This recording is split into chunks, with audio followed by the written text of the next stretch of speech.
Chaque jour, j'apprenais quelque chose sur la planète, sur le départ, sur le voyage. Ça venait tout doucement, au hasard des réflexions. C'est ainsi que, le troisième jour, je connus le drame des baobabs.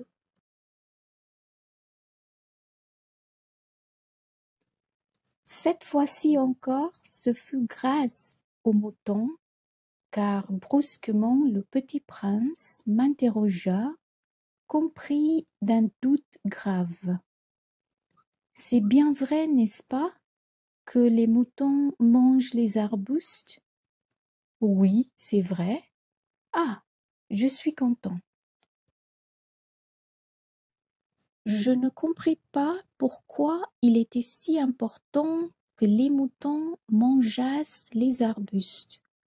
Mais le petit prince ajouta: par conséquent, ils mangent aussi les baobabs?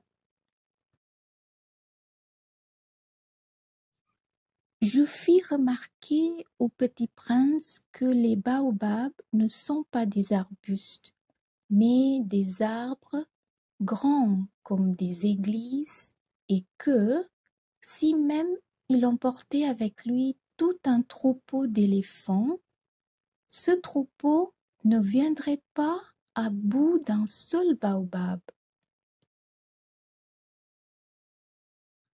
L'idée du troupeau d'éléphants fit rire le petit prince. Il faudrait les mettre les uns sur les autres. Mais il remarqua avec sagesse: les baobabs, avant de grandir, ça commence par être petit.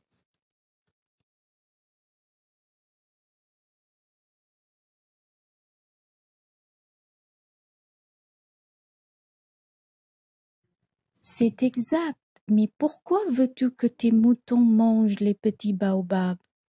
Il me répondit: ben voyons, comme s'il s'agissait là d'une évidence. Et il me fallut un grand effort d'intelligence pour comprendre à moi seul ce problème.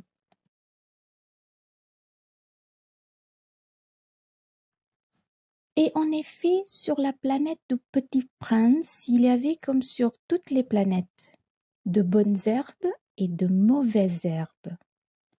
Par conséquent, de bonnes graines, de bonnes herbes, et de mauvaises graines, de mauvaises herbes.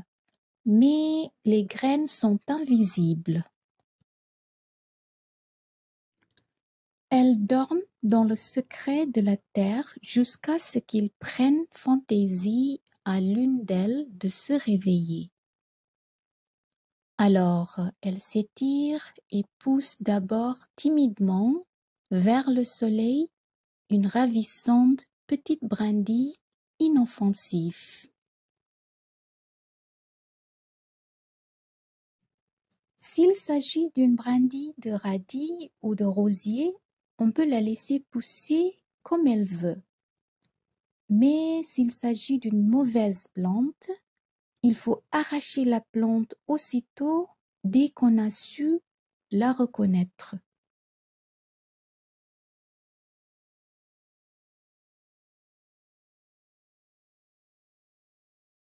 Or, il y avait des graines terribles sur la planète du Petit Prince.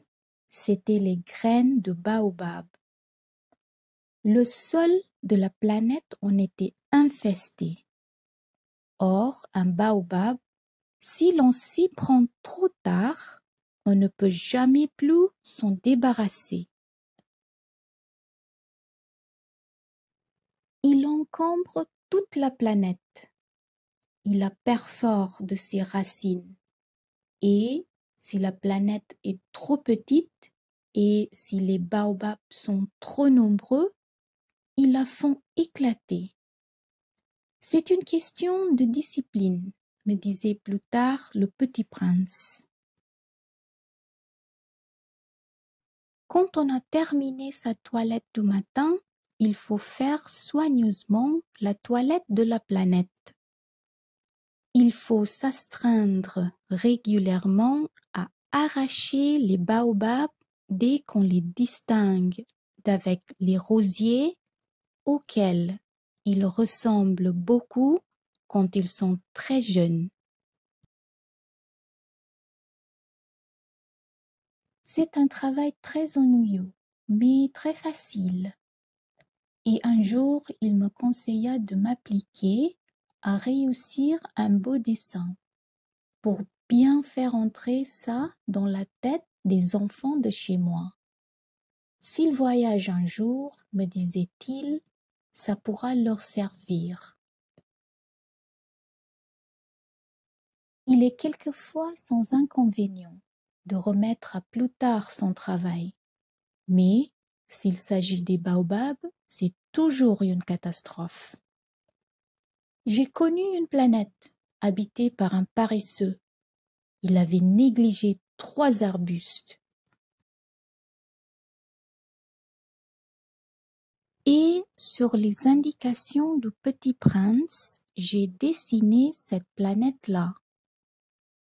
Je n'aime guère prendre le ton d'un moraliste, mais le danger des baobabs est si peu connu et les risques courus par celui qui s'égarerait dans un astéroïde sont si considérables que, pour une fois, je fais exception à ma réserve.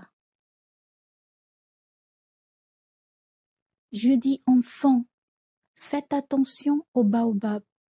C'est pour avertir mes amis d'un danger qu'ils frôlaient depuis longtemps.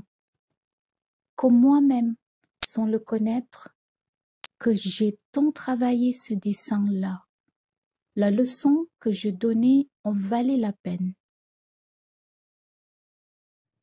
Vous vous demanderez peut-être pourquoi n'y a-t-il pas dans ce livre d'autres dessins aussi grandioses que le dessin des baobabs?